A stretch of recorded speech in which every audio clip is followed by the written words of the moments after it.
Welcome to the CPTM Smart Partners Hub. Today actually is Tuesday, it's not Friday, just in case you are thinking that we only have special guests at the Hub, or we only work on Fridays at the Hub. The Smart Partners Hub in London has an ongoing 24 hours almost turnover of CPTM Smart Partners who are welcomed at the hub, in the library, in the garden room, at any point of time.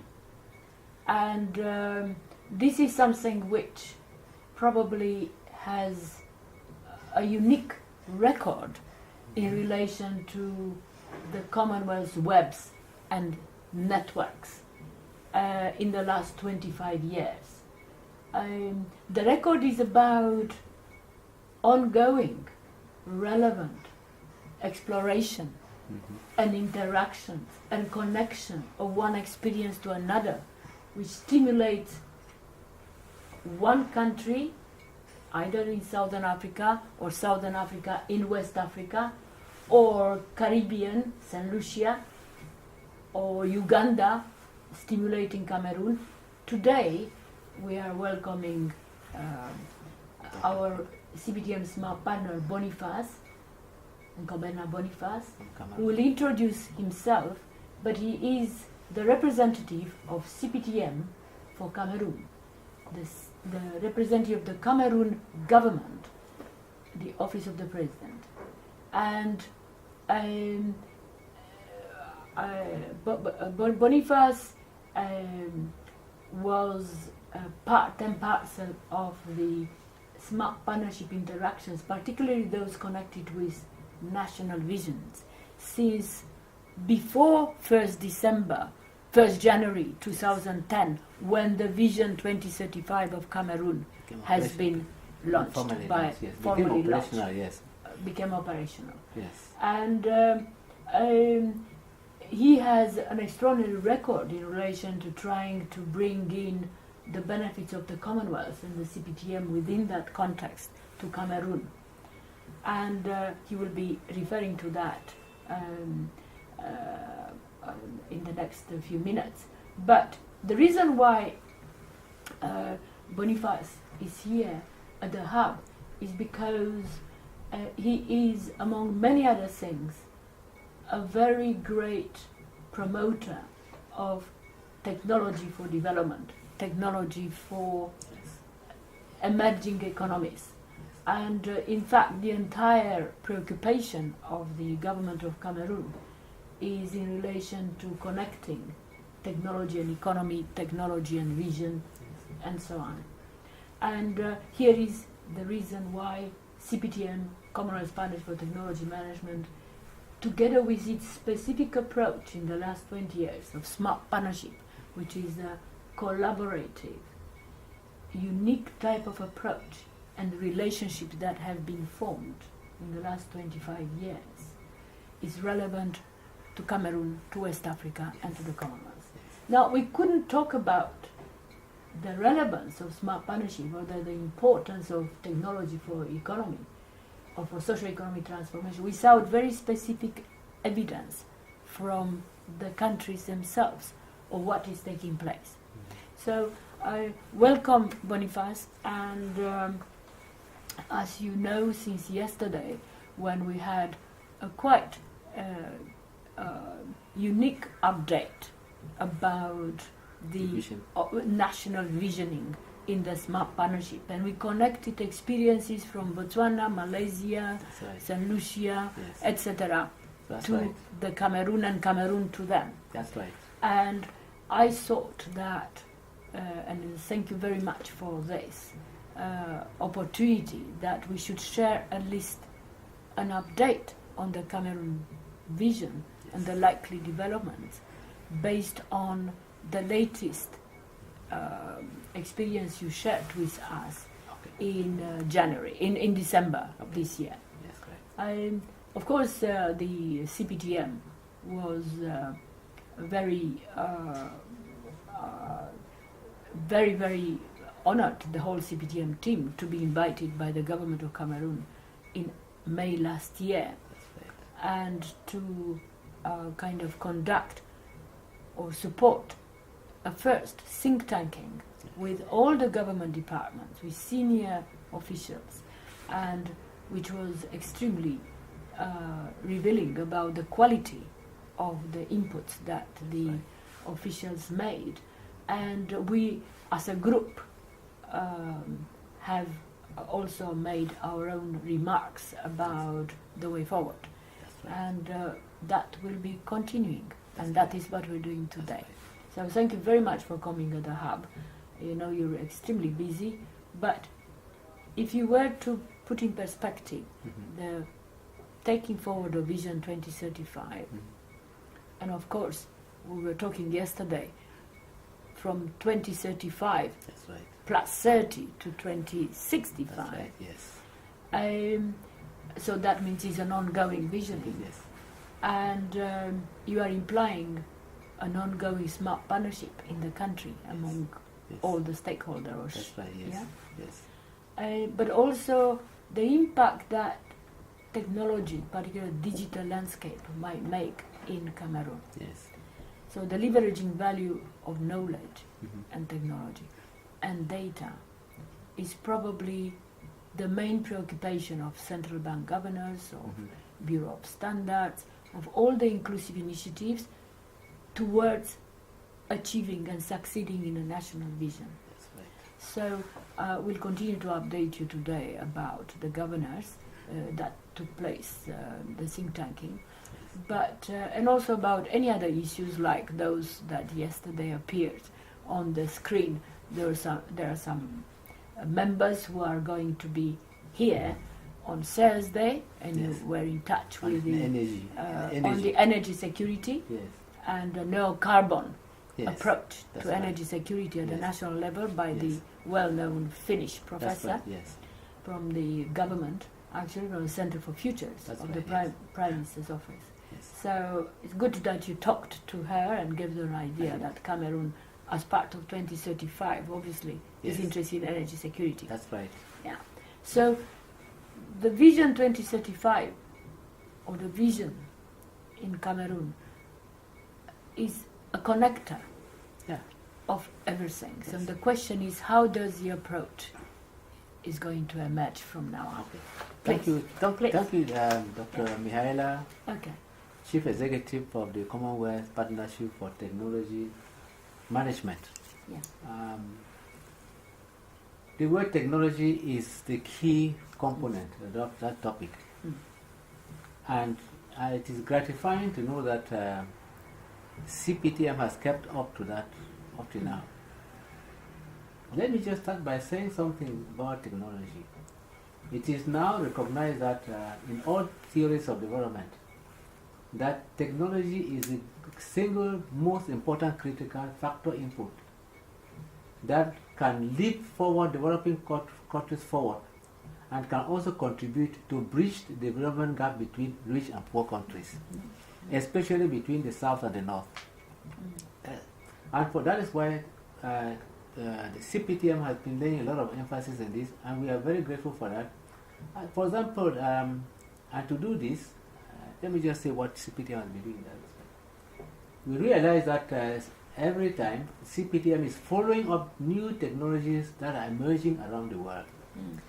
And at any session, the CPTM invites experts in those particular fields. Those experts come, they make a presentation, followed by general discussion, and the final thing is recommendation. This is very, very inspiring.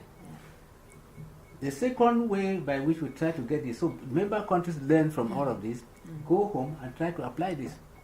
You see, the essence of this, the essence of technology is not what it is. People talk of technology, transfer of technology. No, I believe in the acquisition of technology. Technology is not a book or something that you will transfer. So the acquisition of technology is done by learning from the experiences, best practices of other countries. And that's why you acquire. And that is what CPTM does. CPTM from time to time invites some other countries to give example. For example, I've been invited here a number of times to talk about certain aspects of Cameroon Vision 2035. And so I just want to say that that is a unique experience in the Commonwealth. If technology is the alpha and omega of all development efforts, then I would say that CPTM is an elite in the Commonwealth. Other institutions of the Commonwealth are working, but if technology is the only factor that can leap up forward, and CPTM is doing it, so I used to say thank you very much for that. And I wanted to emphasize that aspect of it. Now, coming to Cameroon Vision 2035, as you know, a vision is an umbrella that carries the boat, that carries the whole country. Every aspect of a country, social, economic, and so forth, is involved in the vision. And so all the government institutions, the private sector in Cameroon, they are all involved in the vision, the aims of the vision. Now the vision was elaborated because the way the vision is, the approach is very important. Yesterday you were talking of that approach. The vision of Cameroon 2035 the elaboration was an inclusive approach. Inclusive in the sense that all segments of the population were invited to bring some inputs in the development of the document. We also benefited from the experiences of some other countries like Malaysia, Morocco, so other countries that have applied vision. And that is why the Cameroonian vision is very, very solid. We use the SWOT analysis. The SWOT analysis, that is, we look at the strength of the Cameroon economy, the weakness of to a possible, because we believe in being proactive. Being proactive is better than being reactive. You are reactive, you sit down when problems come, and then you start panicking, trying to look for solutions. We wanted to avoid that, and that's why we use the SWOT approach. But we prefer being proactive. You are proactive, you try to see what are the possible problems that you may face in the implementation of the vision, so that you can look for appropriate solutions to that. And that's what Cameroon did. So, with the use of the SWOT, we looked at the strengths of the Cameroonian army, the Cameroonian economy, the weaknesses, the possible weaknesses of the Cameroonian economy, the opportunities that are offered by the Cameroonian economy, and the rigorous technical aspect that we could. So we use all of this, and that's why you find the vision. All of these are there. Now, the vision 2035. The overall aim is that by 2035, Cameroon should become an emerging economy, or some sort newly of newly industrializing country. And to do this, the vision has three main phases. Phase 1 is from 2010 to 2019, and the main objectives are boosting employment, trying to increase household incomes, and reducing unemployment, inflation, and all of those. The second phase is from 2020 to 2019, and the last phase is from 2020 to 2035, 2030 to 2035. So we are now in the first phase of with the first part of the first phase. So I just said that. So what the state of implementation has been very, very encouraging. But there are specific indicators of the performance of an economy. You can evaluate the economy. The GDP is faster than the rate that was expected within that period. Unemployment rate has dropped. So there's an improvement in what was expected. And then the inflation has also reduced, and the economic growth is even faster. So all the key indicators of the performance of an economy they are very encouraging up to now. That is to say, from 2010 to up to the present day. So all indicators are very sound. Now, Mihaela, it is not enough. I think the aim of this exercise is for other countries to learn from the Cameroonian experience. How do you explain this good performance of the Cameroon, the first phase of the Cameroonian vision? The first one is the policy, the government policy. The government policy is inclusive. Yeah. That is to say, in all activities, the government makes sure that all segments of the population are involved. If we look at, and then the second thing is that element of the policy is that the government has looked has put in place a number of structures, what they call spin-off, high spin-off projects. High spin-off projects are made. They are projects that will generate income, which will also boost employment, and in fact contribute towards the realization of this project. And the key factor of this is energy. Some years ago, the President of the Republic, the head of state, defined this, and we have 4 main hydroelectric power stations now. And that is why yesterday we were talking of this conference on energy and security.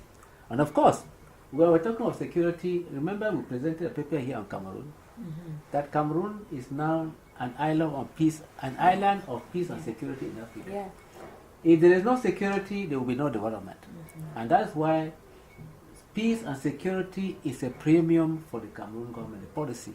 And we do that.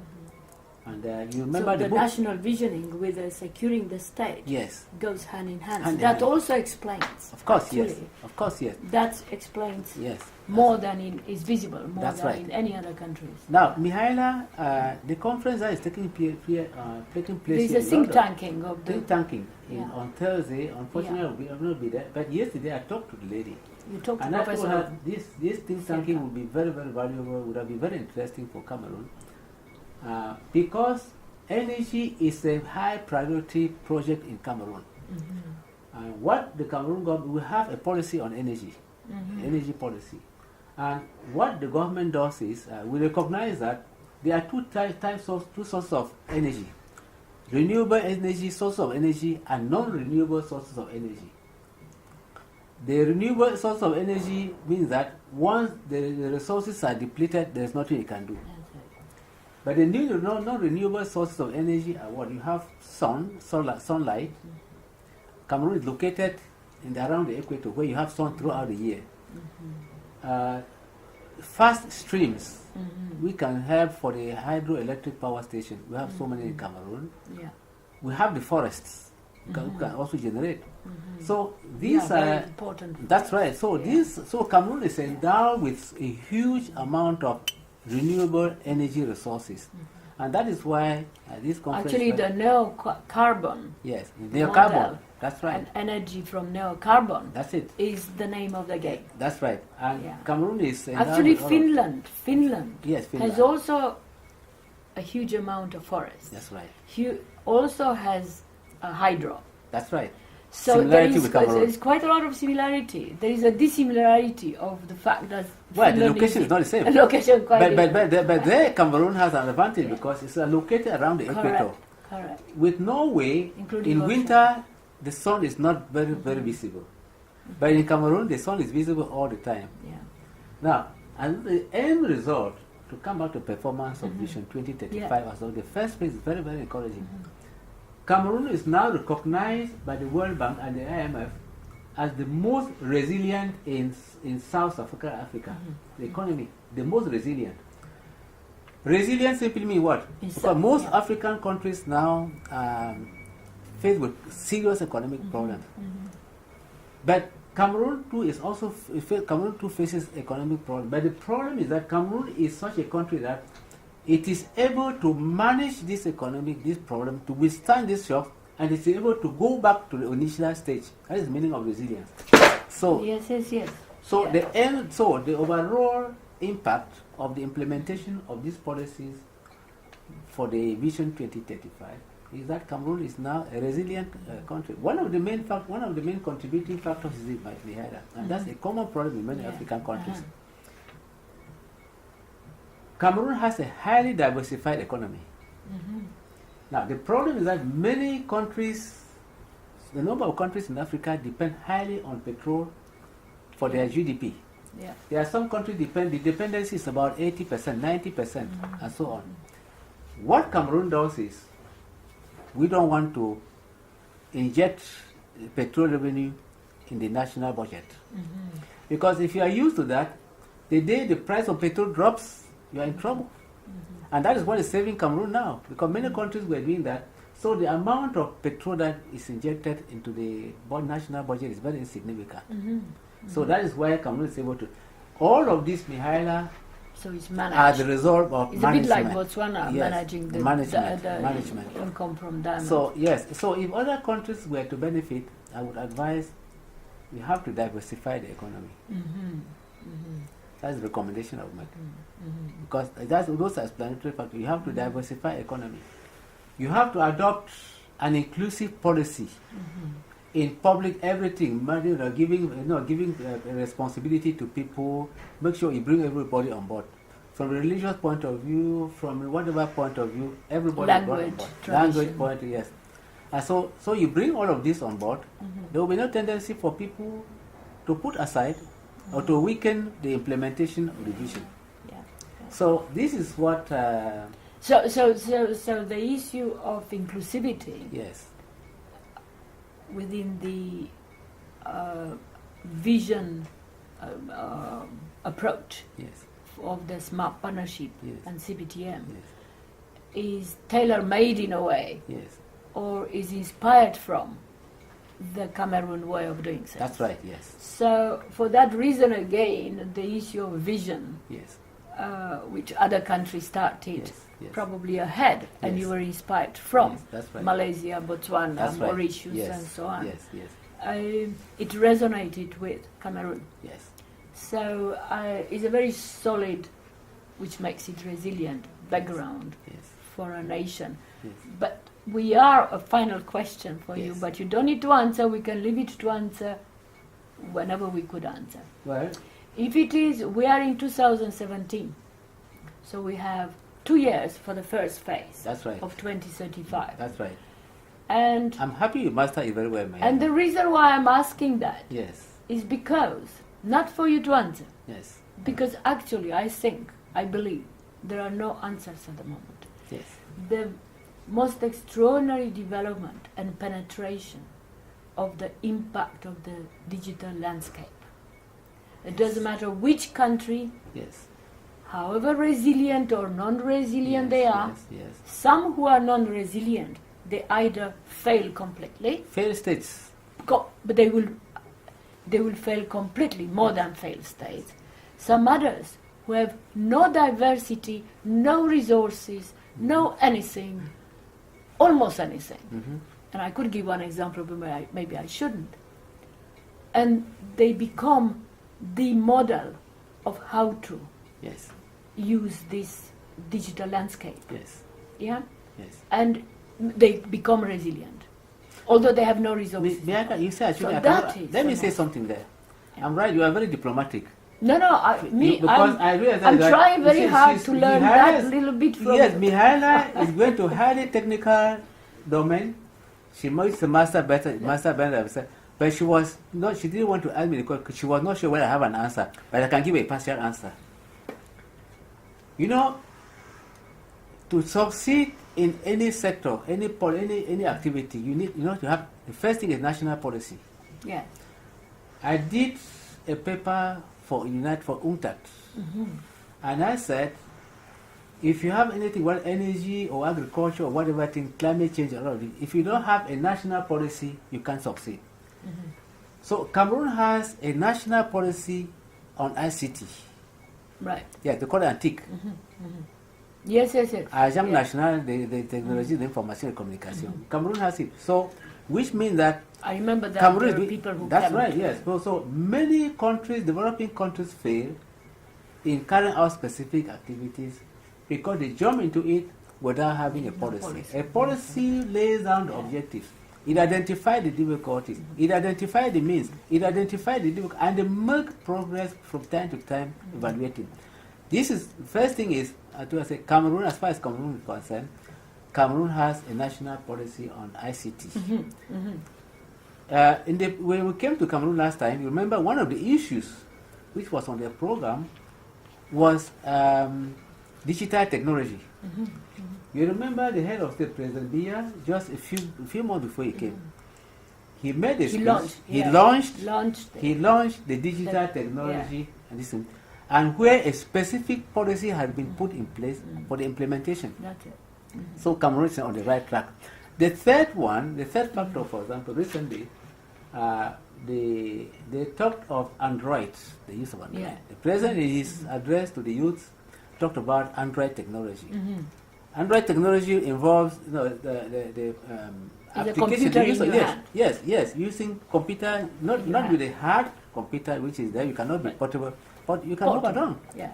So the application, the technology applications are there, and to do this, what the president has done is he put in their objectives for that Android and digital technology. And recently, since there are many universities are engaged in this, some thousands of, remember in December, thousands of computers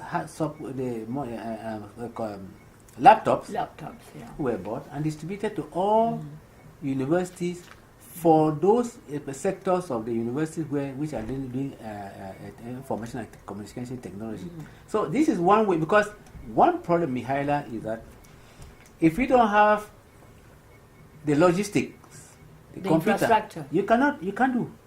And one of the things too, what the president said is that you cannot use technology unless there is energy. Because how are you going to charge the battery? How are you going to connect the computers? So this policy, so there's also the energy policy aims at spreading energy to as many areas as possible, and that's why all this HEP4, the main one, high spin-off project, they call it project structural. So they are meant to provide energy to as many people as possible. So the more people have access to the energy, the more. So you have the antique. This is the promotion. ICT, and then you also have a policy on energy. Yes, and this energy, we are not talking so much of the HIP, but also non-renewable energy, solar energy, carbon gas, and so on. So there have been measures put in place, especially in the rural areas. So if you go to Cameroon, everywhere now, and in all parts of Cameroon, anybody can use a computer. I think what I was trying to aim at, and probably will finish with that, because that's a very good kind of end, is that the Vision 2035, actually, the framework of it, which we are in 2017 as a pilot since 2010,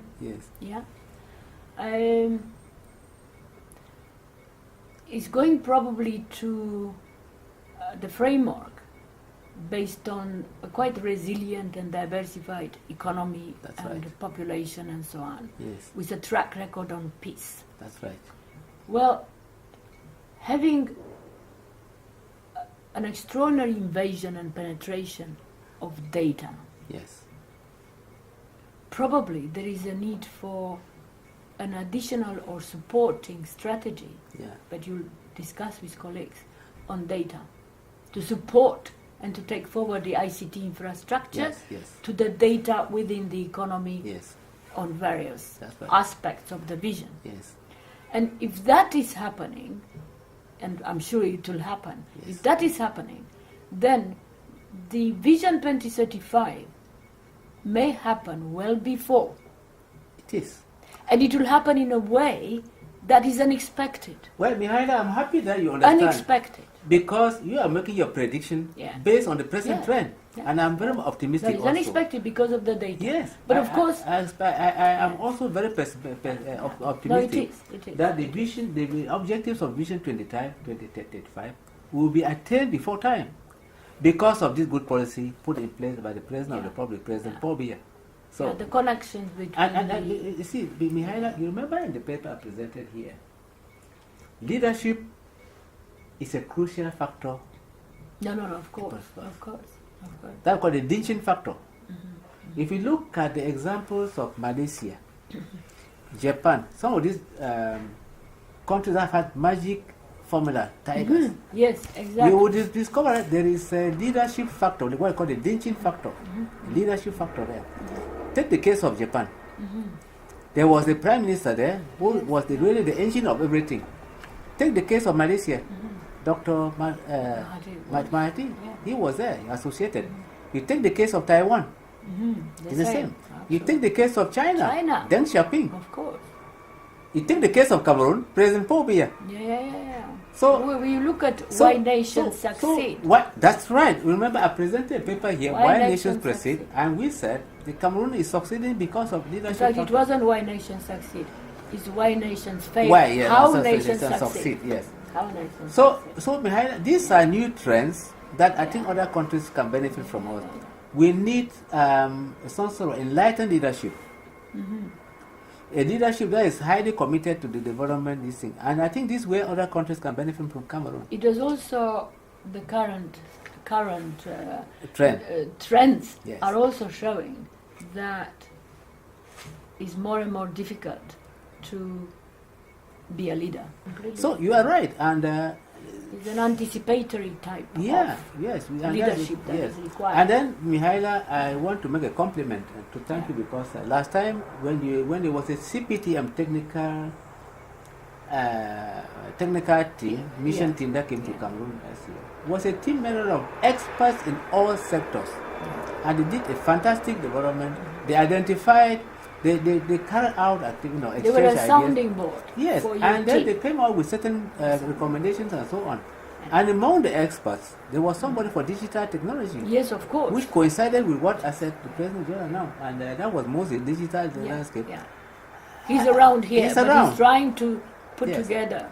But I would want to tell you that there have been a feedback because what was discussed and the recommendations were made.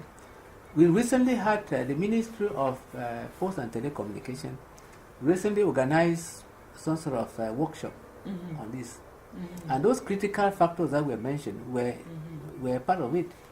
And so I'm happy that you raised that issue. Because you see, the development theories... I think we're having a dialogue on our own. Yes. And with the colleagues who are smart partners who are going to watch us. Okay. But that's right. Probably the issue of data. Yes. With all the various aspects, without even mentioning the word data. Yes. For instance, you mentioned ports. Yes. Last week or the week before, when we had the central bank governors, yes, there was a leading digital company presenting the application of what is called identity, which is currently just initiated in January in Dubai. Yes. And the issue of port and so on came about. So, as I said, I think pushing a bit the limits is kind of going to achieve this limitless smart partnership. But we're going to have the Commonwealth Summit. I mean, there will be a Commonwealth Summit, and the CPTM and Smart Partnership Movement CPTM is going to make a contribution. Will make a contribution to that, and probably that needs to be highlighted. Yes. Not as CPTM, but as member countries who are contributing to the Commonwealth through sharing with each other. That's right. That's what is a model organization. That's why I say CPTM is a unique body. Yeah. The sharing approach and the interacting, there is none. And then this approach, I think... I think I want to end up with... If you give me this is, you probably don't know what it is. Technology. Yet, you do know why you picked it up. Yes. Because you are attracted of technology. Yes, I'm attracted, technology, which is a key component of CPTM. The technological forecasting and social change is probably the best currently. Yes. Journal, international journal, which if you publish, then it means that is very meaningful and others are picking up from you. Yes. And there is a very special section here, and I put it specifically on the desk where you were, on technology foresight in developing and transition countries. That's what attracted me, and I was reading, that's why I brought it. Based on that, I think the best person to have it is yourself. It's June 2017. Oh, so here fantastic. Thank you Okay. very much. And share it with your colleagues back home. So Well, thank you very much. Thank you very much.